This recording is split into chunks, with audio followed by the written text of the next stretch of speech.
Halo semuanya, perkenalkan nama saya Cok Gede Abimanyu Pratnyana Putra. Saya berasal dari Prodi Sistem Informasi dengan NIM akhir 55. Saya dari kampus Bhimakara University, dan pada video kali ini, saya ingin membawakan materi mengenai media transmisi. Oke, next. Nah, di media transmisi ini dikelompokkan menjadi dalam 3 bagian. Jadi yang pertama itu ada media magnetik, lalu yang kedua ada media kabel, dan yang ketiga ada media tanpa kabel atau yang disebut dengan wireless. Oke, jadi media magnetik itu berupa bentukannya itu yang pertama ada disket, lalu yang kedua ada kaset video dan lain sebagainya. Namun di sini saya hanya menggunakan 2 contoh yaitu disket dan juga kaset video. Jadi apa sih itu media transmisi magnetik? Jadi media transmisi magnetik merupakan sebuah teknik atau cara memindahkan suatu informasi dari satu tempat ke tempat lain tanpa menggunakan kabel atau sinyal listrik secara langsung. Media transmisi ini memiliki beberapa keunggulan, seperti mengurangi interferensi elektromagnetik dan memungkinkan transmisi data melalui material yang sulit ditembus oleh sinyal listrik biasa. Nah, simpelnya media transmisi magnetik ini menggunakan media magnet untuk mengirimkan data ataupun suatu informasi. Nah, salah satu contoh dari media magnetik yang biasa kita jumpai mungkin seperti disket ataupun floppy disk seperti ini. Nah, disket ini merupakan media penyimpanan data berbasis magnetik yang sangat populer pada akhir abad ke-20. Nah, disket ini digunakan untuk menyimpan dan memindahkan data antara komputer atau sebagai alat penyimpanan cadangan biasanya. Disket terdiri dari piringan plastik yang tipis, lalu dilapisi oleh bahan-bahan magnetik. Data pada disket ini akan disimpan dalam bentuk pola-pola magnetisasi di permukaan piringan ini. Disket ini memiliki kapasitas sangat terbatas. Biasanya, kapasitas pada disket ini sekitar 1,44 MB untuk ukuran 3,5 inci yang paling umum. Lalu kecepatan pada disket ini atau kecepatan transfer data itu mencapai sekitar 500 kilobit per detik hingga 1 megabit per detik.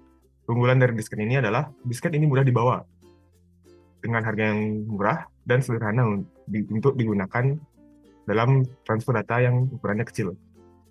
Lalu keterbatasan dari disket ini adalah kapasitas penyimpanan yang sangat terbatas. Dan disket ini juga rentan terhadap kerusakan fisik serta gangguan magnetik. Oke, yang kedua ada kaset video atau videotape. Nah, pasti teman-teman dari kalian semua sering menemui barang ataupun hal seperti ini. Jadi ini tuh namanya videotape ataupun kaset video. Oke. Jadi kaset video ini merupakan sebuah media penyimpanan dan biasa digunakan untuk memutar video, audio, dan lain sebagainya yang menggunakan pita magnetik untuk merekam data video dan audionya. Jadi kaset ini pernah menjadi standar utama untuk penyimpanan dan distribusi video sebelum era digital. Nah, kaset video ini terdiri pita magnetik yang panjang, lalu dililitkan pada 2 gulungan di dalam kaset. Data video dan audio disimpan dalam bentuk sinyal analog atau digital yang direkam pada pita ini. Kaset video ini memiliki kapasitas yang terbatas, biasanya sekitar 2 hingga 4 GB dalam format analog yang paling umum. Nah, untuk kecepatan transfer pengiriman datanya mencapai kecepatan hingga 28,2 megabit per detik dalam mode yang kualitas cukup tinggi. Nah, untuk keunggulan dari kaset video atau video tape ini sendiri adalah kapasitas penyimpanan video ataupun data yang cukup besar, lalu mudah digunakan dan bisa merekam serta memutar kembali video secara berulang. Lalu keterbatasan dari video tape ini merupakan kualitas video bisa menurun seiring waktu karena degradasi pita magnetiknya dan perangkat pemutar atau perekam memerlukan perawatan biasanya. Nah, selanjutnya kita ke bagian media kabel. Jadi media kabel ini saya mengambil 3 contoh. Jadi yang pertama itu ada kabel koaksial, yang kedua ada kabel Swiss pair, lalu yang terakhir ada kabel fiber optik. Next. Nah, di dalam kabel koaksial ini merupakan sebuah kabel yang sangat berguna untuk berbagai perangkat komunikasi, baik itu untuk transmisi sinyal radio, koneksi internet, atau pengiriman sinyal audio dan video. Nah, di kabel koaksial ini sendiri ada 4 lapisan pada kabel koaksial. Jadi yang pertama, lapisan terluar itu ada outside insulation, lalu lapisan kedua ada toples yang dimana ini bahannya itu dari timbulan. Untuk bagian ketiga, lapisan ketiganya ada insulation, dan bagian intinya itu, lapisan pertama itu adalah kawat pembagaian itu sendiri atau kawat. Untuk kecepatan dari kabel koaksial ini sendiri bisa mencapai 10 hingga 100 megabyte per second per detik. Lalu maksimum atau panjang kabel yang paling maksimum itu sekitar 500 meter untuk jarak yang medium. Oke, apa aja sih fungsi kabel koaksial? Jadi, fungsi kabel koaksial ini digunakan untuk distribusi kabel TV, transmisi telepon jarak jauh. Lalu kabel koaksial juga sering digunakan untuk mengirimkan sinyal radio dalam berbagai aplikasi telekomunikasi dan juga penyiaran. Lalu kabel koaksial digunakan dalam jaringan internet untuk mengirimkan data dengan kecepatan tinggi dan dengan bandwidth yang cukup besar. Nah, di koaksial sendiri tentu memiliki yang namanya sebuah konektor.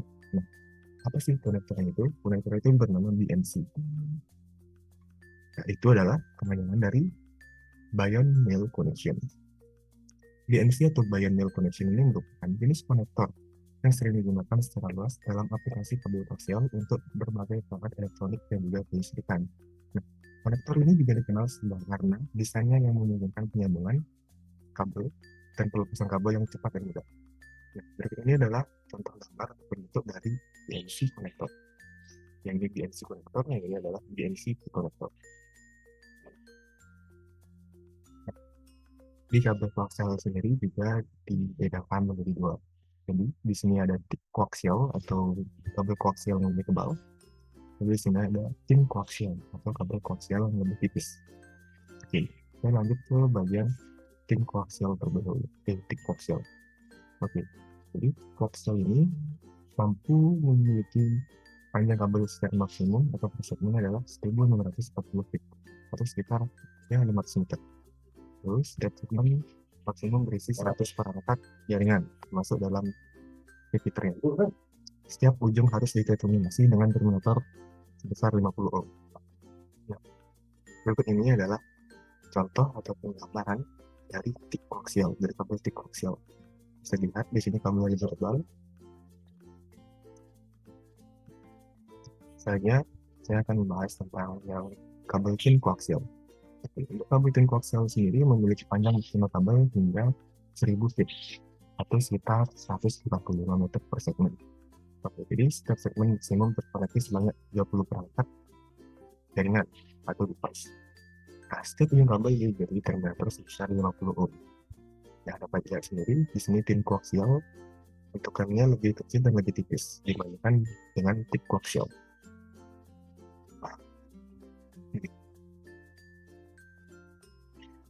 Oke, selanjutnya saya akan membahas mengenai kabel fish-pair. Kabel fish-pair sendiri merupakan jenis kabel yang digunakan secara luas dalam jaringan telekomunikasi dan data karena kemampuannya untuk mengurangi gangguan elektromagnetik. Nah, kabel ini terdiri dari sepasang kawat yang dipinter secara bersama-sama yang membantu meminimalkan interferensi dari sumber eksternal. Nah, di kabel fish-pair sendiri terdapat dua jenis kabelnya.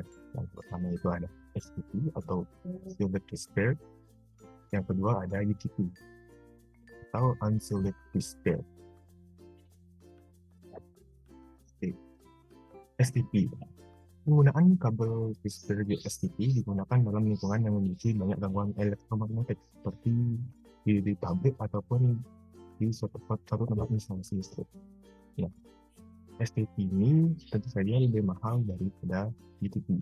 Kenapa begitu? Karena STP ini menggunakan sebuah lapisan pelindung untuk menghindari yang namanya dari gangguan elektromagnetik. Nah, itu maksimal panjang kabel yang dari STP ini yaitu mencapai 100 meter dengan kecepatan pengiriman data hingga 10 sampai 100 megabit per second. Nah, untuk lapisan dari STP sendiri, jadi lapisan terluarnya ada overhead, lapisan kedua ada fuel slope, dan ketiga ada fish-pair-nya, dan plastic insulation.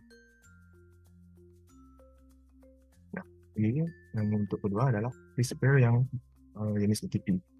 Jadi penggunaan kabel Twisper UTP ini paling umum digunakan dalam jaringan internet dan sistem telepon karena mudah dipasang dan biayanya juga lebih rendah dibandingkan dengan STP. Nah, UTP terdiri atas 4 pasang gawai yang medium. Nah, maksimal panjang kabelnya itu mencapai 100 meter.